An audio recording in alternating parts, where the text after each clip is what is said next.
കിടക്കാതെ മാന്യമായ വരുമാനത്തിനായാണ് തിരുവനന്തപുരത്ത് ഒരു വിഭാഗം ആശമാർ കഴിഞ്ഞ 200 ദിവസമായി സമരം ചെയ്യുന്നത്.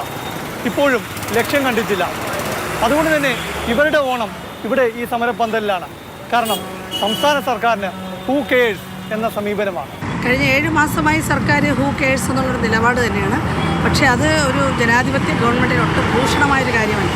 ഓണറേറിയം വർദ്ധിപ്പിക്കേണ്ടത് സംസ്ഥാന സർക്കാരാണെന്നുള്ളതുകൊണ്ട് ഞങ്ങൾ ഇവിടെയായിരുന്നു സമരം.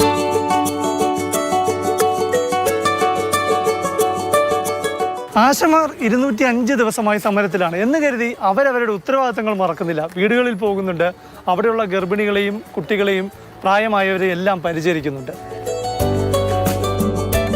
അമീബിക് മസ്തിഷ്ക ജ്വരമുണ്ട്. എല്ലാവരോട് പറയണം കുളത്തിലോ തോട്ടിലോ ഒന്നും ഇപ്പൊ കുളിക്കാനോ ഒന്നും പോകരുതെന്ന് പറയുന്നത്. ടാങ്ക് 2 മാസത്തെ ഒരിക്കൽ ക്ലീൻ ചെയ്തിടണം, ക്ലോറിനേറ്റ് ചെയ്യണം. ഞാൻ എന്തായാലും ബ്ലീച്ചിങ് പൗഡർ കൊണ്ട് തരാം.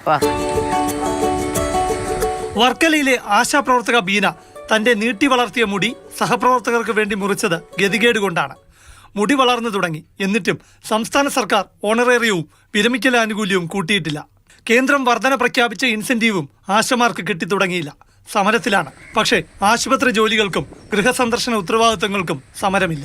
മുടി വലിച്ചെറിക്കിയതിന് എനിക്ക് എൻ്റെ പ്രതിഷേധം മൊത്തം ഞാൻ അങ്ങനെ തീർത്തതാണ്. മിക്ക ആശമാരുടെയും ജീവിതം പരിതാപകരമാണ്.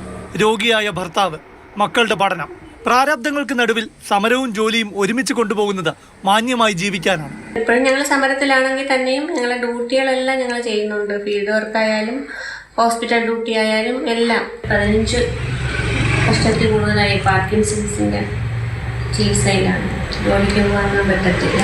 സമരം ചെയ്യുന്ന ആശമാർക്കെല്ലാം രാഷ്ട്രീയ താല്പര്യമുണ്ടെന്ന് സർക്കാർ കരുതരുത്.